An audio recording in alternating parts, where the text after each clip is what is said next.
It's time to analyze Ben 10 Ultimate Galactic Racing, an awesome game full of aliens with several spectacular tracks that will take us through different parts of the universe with many dangers. Being the 5th Ben 10 video, let me tell you that this one is the most treacherous. Because just as it has its good things, it also has its bad things. I have to mention that I've prepared several surprises. So it's a good time to tell you that the 3rd season of the Cold Month is now open. Hello! Very good to everyone. I'm Ben Tennyson and welcome to the Cold Month on the Frio Diaz Mill channel.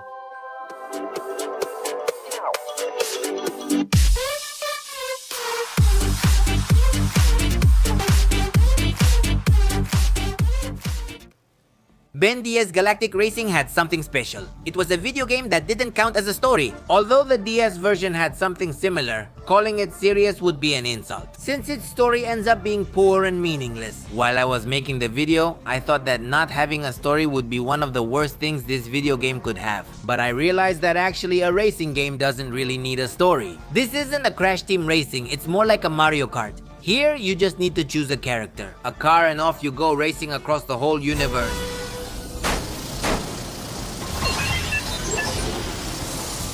The Riddle brothers will serve as guides in the game, who will be in charge of giving us a small glimpse of the dangers we'll face on the planets. Which, let me tell you, will be a lot. It's great that the game lets you visit some of the planets of our favorite aliens. And throughout each Grand Prix, we can visit different areas of the planets: Cold, Aquatic, Beast, Primos, and even the Null Void. It's important to point out that each Grand Prix will put you to the test, making every race a tougher challenge. Composed of 3 tracks that will get harder as we progress. The adventure will begin in the inhospitable and icy Kilmes, the planet of Cold, where along with several aliens, we'll start brawling right from the beginning. Being the first track, it will make us make a lot of mistakes. Your skills combined with those of your character and your car will be super important. Since the game tricks us, in Pisces, the planet of water, drifting will be super important, because if we do it right, it will let us fill up a bar that gives us a boost to go out with more speed. You'll feel like Vinetanlo on this track, but in Vulpin, it'll give you a taste of harsh reality. This is one of the toughest tracks in the game, where your lack of driving and drifting skills will get you into trouble. In short, the aliens will take advantage of you. You know, I'd say abuse.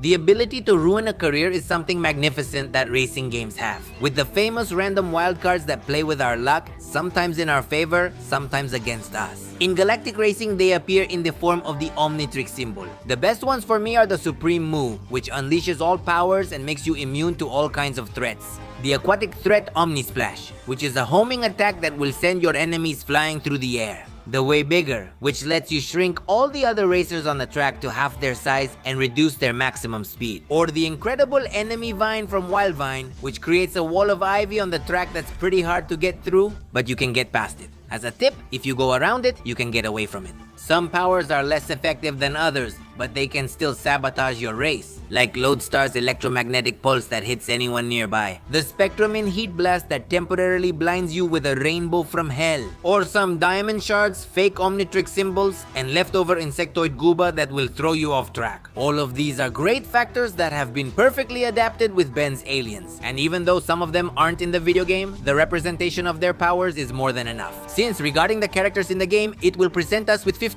At first, we won't have all of them, since as we progress through the Grand Prix, we'll be able to unlock them. Here we'll have the chance to use 3 ultimates: Humongosaur, Echo, and finally the debut of Cannonball. He's the only alien who can get out of his car. Ben and Kevin join Vilgax and Ghost Freak. Now, among the regular aliens, we have Heat Blast, Forearms, Big Chill, Swampfire, Spider Monkey, Amphibian, and Fast Track, the most misunderstood alien of Ben 10. I love you. I had mentioned to you that the game is very deceptive. This one, I don't know, is just giving us the first Grand Prix, letting us finish in first place in almost every race. This one makes us think we're good enough to take on the other challenges, and let me tell you, no. The tracks get tougher. The enemies become more challenging. The universe conspires to give you a reality check. It's getting harder and harder to finish first, and if that wasn't enough, they introduce us to the track of the Null Void. A beauty that will drive you crazy. Everything is designed to confuse you. This is the challenge you look forward to as an alien driver. We only go back to Primus to have the door slammed in our face, but it doesn't matter. We get the 3rd place trophy and move on, or at least we try. The game tells us we can't keep moving forward as tangos. This is a really good point. At one point in the game, it asks us to meet requirements, such as finishing first on certain tracks, or having a specific number of first place trophies, which will force you to go back to your beginnings. But now, not as a noob, you return as a mortal to finally perfect your skills and discover tricks that you missed before, like using attack and defense powers which all characters have, or unlocking cards and characters that will seriously help you in future races. The game is designed so you can replay it as many times as needed without getting bored. It's a pleasure to go back to the beginning and give everyone else a beating. The track, the soundtrack, the beauty of each track you experience becomes more dangerous. Like the necrofriction from chill mist trying to freeze you, the toxic gases from Vulpes that are becoming more frequent on the tracks, Primus's flying cockroaches and carnivorous plants in the ecosystem will make the race tougher for you, and even the guardians of the null void, who no matter what, will hit you with a laser beam. Everything comes together to be more epic and to make you the freaking boss. The game gives you a complete initiation when you discover that the better you do, the better rewards you get. With 15 tracks and several game modes, Ben 10 Galactic Racing is an awesome game. The combination of all the factors in this video game has really surprised me, unlike Cosmic Destruction, which was my favorite game and ended up disappointing me. This game, which I had no expectations for, ended up surprising me. I give it 3rd place on the list of the best Ben 10 games. Since I think this is the first review that doesn't have anything bad, or at least I didn't find anything wrong with it, would you rank it higher than Cosmic Destruction, or do you think it's in a good spot? I'll read your comments. The next game is the first Ben 10 Omniverse game, which unfortunately I never finished playing. So for now, we'll skip to the first game of the reboot. I replayed an awesome game the other day, and it really surprised me. Anyway, I'll leave you with some of the comments from the Vriedel brothers about the planets, which I found quite interesting, since they tell us some facts that are chronological for the ultimate alien saga. I send a big greeting to these people. I'm Frio, and with me, it will be until next time. Goodbye. Here we are at the top of the blizzard, the starting point of the Novice's Luck circuit. We are on the planet Kilmes. Necrophagos like Gelido call this place home. Personally, I think the climate of this place is a bit inhospitable. Besides Kilmes, this circuit will also take us to the aquatic world of seas and the dump of the Vulpin universe. Hey, do you remember when we went to recover that ship in Vulpin and I found that pair of underwear floating in the mud? Boyd? I'm wearing them. It's crazy the things people throw away. Boyd, do you remember that we talked recently about your lack of concentration and the tendency to get distracted from what you were doing? Oh, look, something shiny. I'm going. As I was saying, the name of Blizzard Peak is because there's a peak where the wind and snow could blow runners into the abyss. And if the participants manage to get past the blizzard, they'll go straight to this cave here, where you are. I think you're referring to those icy pointy things. Stalactites? They come crashing down all over the track. They're going to need a lot of driving skill to get through this. Now that's a picturesque planet. I'd rather not do it, Boyd. I suffer from a bit of motion sickness.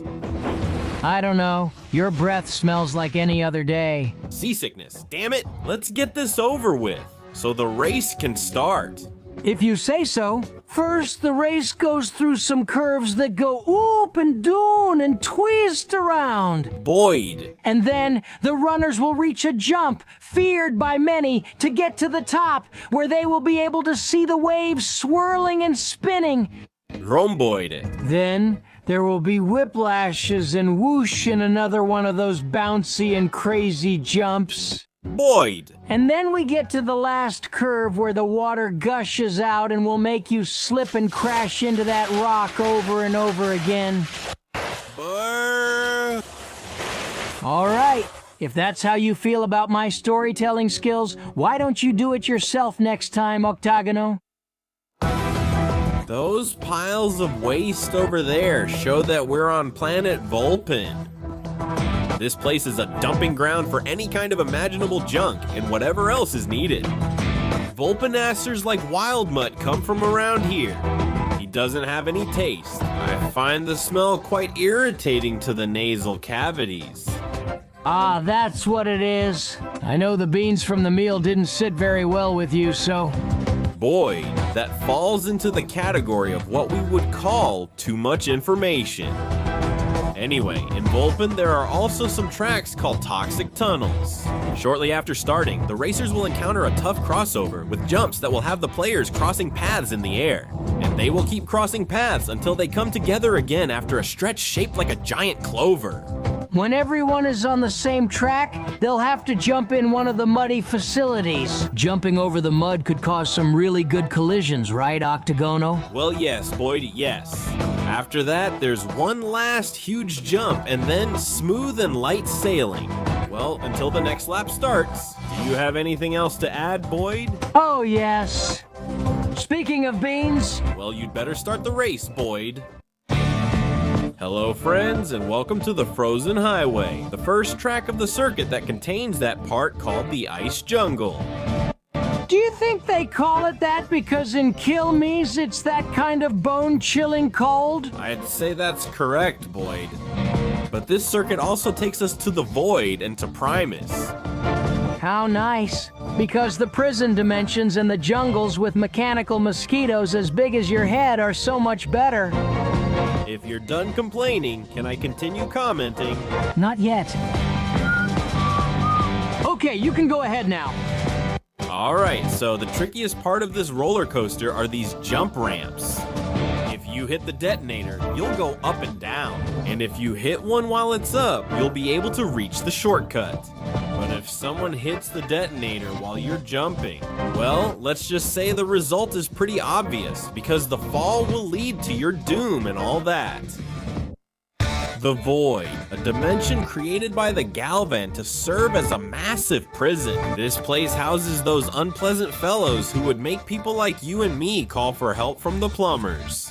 Or they could ask us for help if we managed to graduate from the Plumbers Academy. Well, yes, stranger things have happened. Now, what you might not know is that the Void is also home to some of the most prestigious racetracks in the galaxy. Among them, we have the drilling base. The track is sometimes a force field, other times an asteroid, but it's always hard to hold on to. Yes, it's also very difficult not to go off it. Once the racers get a Huero drill, they'll have to make a crucial decision. Either leave and be safe, or go through the shorter but also steeper route that causes exhaustion. In the end, there will be a lot of jumping and trying not to fall until the final jump will leave the runners right at what is called in the terminology the finish line. I'm a bit disappointed because they don't cause any explosions when they fall. No one ever spoke such great truths, Boyd. However, sometimes it's enough just to fall into an infinite void. Let's get started. The Void, a dimension created by the Galvan to serve as a massive prison. This place houses those unpleasant fellows who would make people like you and me call for help from the plumbers.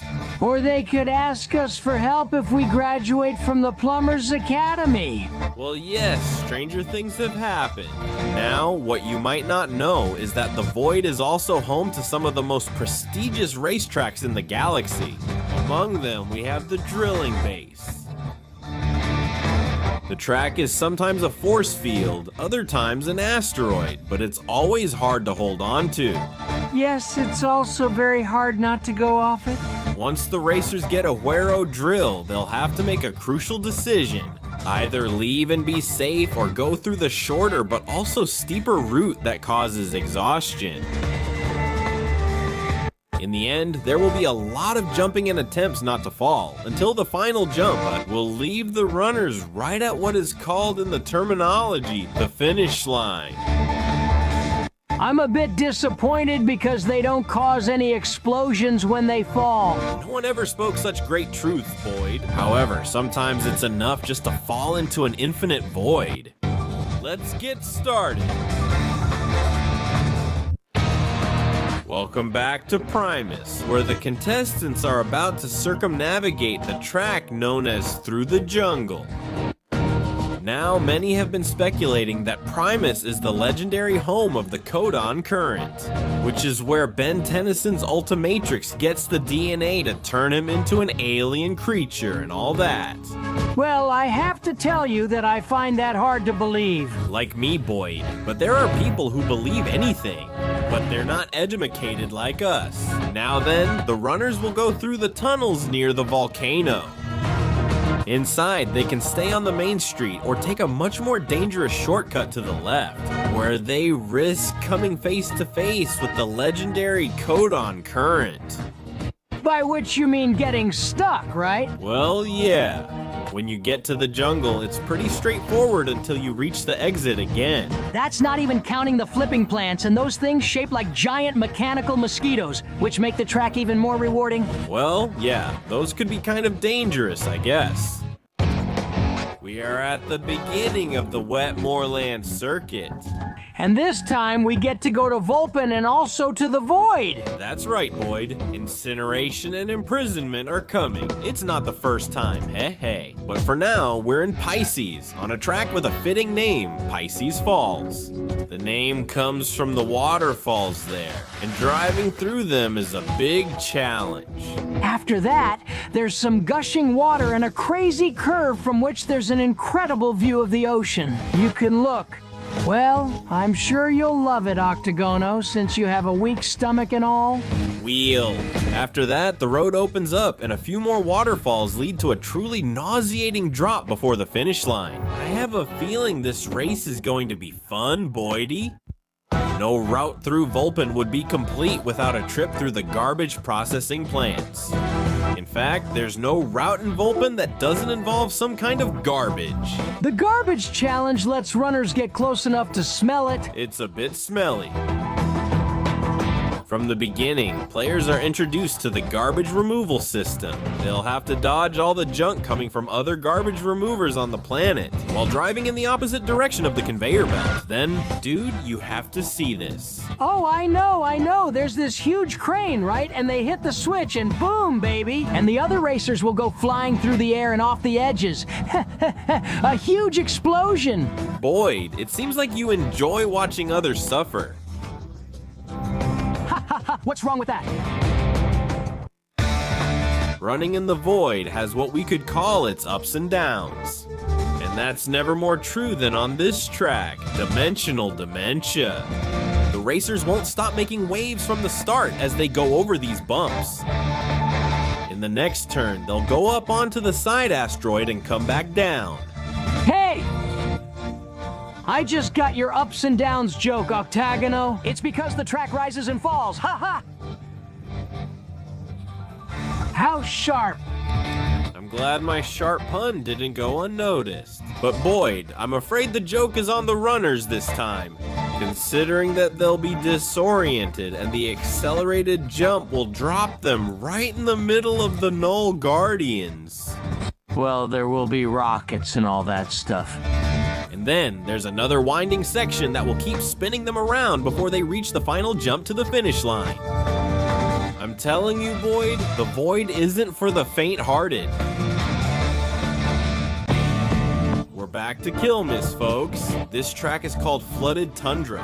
Explain it to them, Boydie. Gladly, Octagono. You can tell this place wasn't always the frozen corner of the universe it is now. Would you believe me if I told you that a while ago it was a kind of tropical paradise?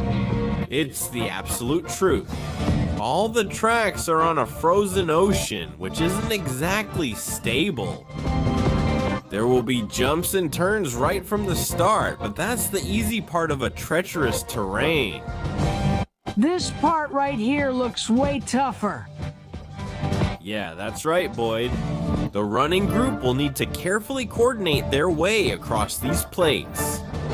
Once they manage to cross them, they'll come face to face with a frozen wave, and then they'll have to go down an area full of twists and turns to get back to the same place where they started. It's going to be a lot of fun to watch that. We're back at Pisces on the track known around here as the Shaker. which coincidentally was Octagono's nickname while we were at the Plumbers Academy. Boyd, what did I say about mentioning irrelevant things? That? I don't know what that means. That's right.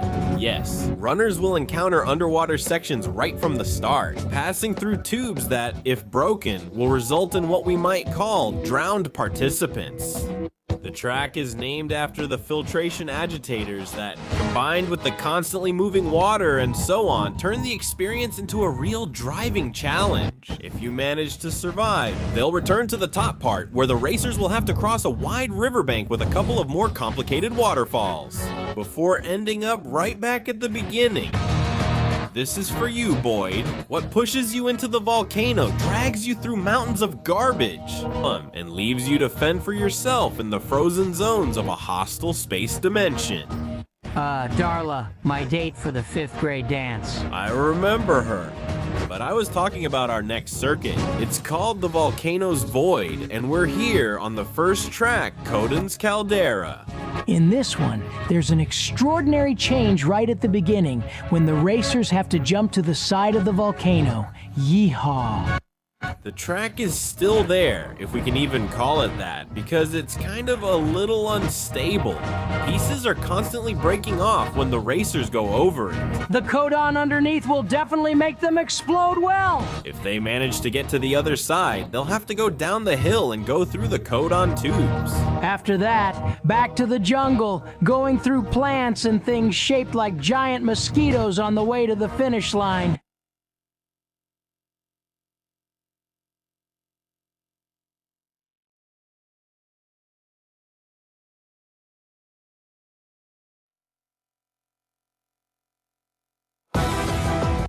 Battle in the Rubble accurately describes any walk on this planet, although it's also the name of this particular track. They won't take long to reach the first mud tank. There are many on this planet, a lot of mud to stick to, and believe me, you don't want to forget to jump and fall in.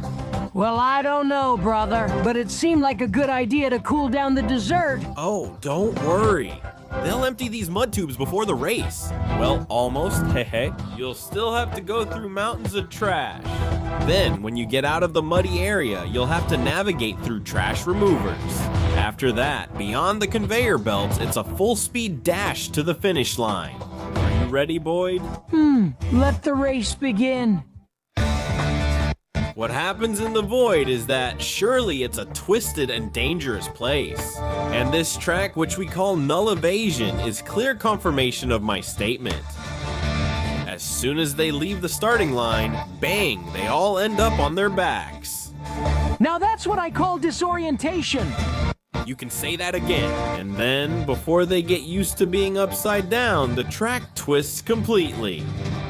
Then there's the jump, which, let's admit it, is a fun way to pass the time. But then they get to the parody that is the asteroid full of holes. I suspect that many runners will fall through the holes and end up floating in space. Oh, I can't wait to see that happen. Well, you won't have to wait long, Boyd, because we're going to start right now. Well, we're back to Kylemees for the start of the circuit that the guys call Cold Water Extension. We'll also go to the wet world and the trash world on this track. Or Pisces and Vulpin, as the natives of these two planets prefer to call them. At first, there will definitely be long jumps, and then the precipitation will show its ugly side, and it will throw a completely abnormal blizzard at our colleagues. Then they will enter another cavern full of fragile stalactites. To step right into this teleportation device that will take them directly to the exit. This track is called Jet Ski, and it's the archetype of Sis's engineering feat. Yeah, man! You have no idea what I'm saying, huh, Boyd? You're just joking about the whole yeah, man thing, right? Yeah, man! Ah, okay, what a relief. This track has some wickedly interesting sections, like the double detonator section, where racers can do what's known in the lingo as crashing into each other by opening the airbag. And with these jumps here, they land straight into the H2O if they can't grab onto the sides. But the real hit in the privates, for those who have them, is the wave generating device that's in this tunnel. This section is in constant motion, so you'll have to tread carefully to be able to finish the race. My driving instructor specifically told me not to use my feet to drive Octagono, even if I'm good at it. That was what we would call a figure of speech, Boyd. No, I meant it seriously, I never lie. It seems that not only Volpimancers live on Vulpin, and you're gonna find out exactly what, considering they live on the track we call Twisted Trash. After several twists and turns of parabolic variety, the track will take you to the Snake Crossing. Vulpine snakes! Whoo! Now this is something that will make you stagger! It's an extraordinary challenge, and the paths are guarded, so they're dangerous. This crane is also powerful. If someone crashes into it, they'll get a beating. The last stretch before our competitors make their final effort to reach the finish line is this case shaped like a twisted tube. None is better than the other, and there will definitely be plenty of wrecks to go around. Ha ha! I love wrecks! Let's get started so we can get familiar with the wrecks. Yeehaw! This is the Infinite Circuit, the penultimate ride of our pan-galactic car party. The what with the who? Rhomboiding, the circuit that comes before the last one. Ah, that's what I thought. We'll leave Kilmus in the void in a little while. First, let's take a walk through the Primus track called the Coden Climb. Starting in this cave underground, the racers will have to skillfully make their way through some zigzag paths and then head to the surface. And then they'll go over a huge gap and then around some codon geysers. Geysers? That's what I said! And then bingo, he goes back to where they started. It seems easy, but it's just a warm-up for what's coming up in the rest of the circuit. Well, if there are no grazers, how come we're playing bingo? Oh, Bodie. And here we are, friends, on the biggest and cruelest track in all of Kilme's Necrophage Valley. I don't know how, but the necrophages live in this place. It even has cities and everything. They fly from one place to another in all this cold without even flinching. What strange people these aliens are, huh, Octagono? A very sharp observation, Boyd. Oh! But you really are a good person, Octagono. You're welcome. Everything starts in the mountains, with an overwhelming number of curves in all directions and jumps. One of them will take the racers over an ice bridge, although it doesn't look very stable. I hope it causes a lot of casualties. After that, go down the corkscrew, where you can do some good drifts if you like doing that kind of thing. Because if you're not good at drifting, you better be good at crashing. Woohoo! I love getting smacked! Just to see some good hits, it's worth standing here in this freezing cold.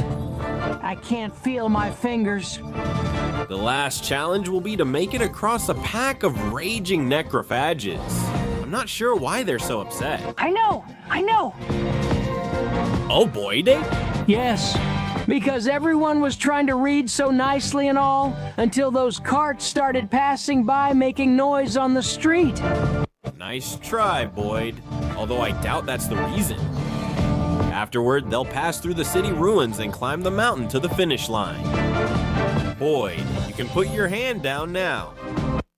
I can't, Octagono. It's frozen. But you go ahead and let me know if you need anything else. I'll be ready. The Madness of Elva Sio is a show on the track that we like to call the Guardian's Gauntlet. Explain it to them, Boyd. I'd be delighted, Octagono. Right at the beginning, there's this thing that spins around like a corkscrew that makes the guys go round and round. There are also a few really good jumps, even that huge jump that makes you think you're never coming down. And if we're lucky, maybe a lot of them won't. But then the Null Guardians will show up. If you're not a good driver, they'll end up blowing you sky high. One can only dare to dream of such an entertaining occurrence. The rest of the race is a shortcut, plus a few straightaways. But the guys have to go all the way around 3 times. Good thing we're just announcing and not taking part in the race. I like watching how the carts crash and explode. But we've also been blown up before, and it's not as funny as it might seem.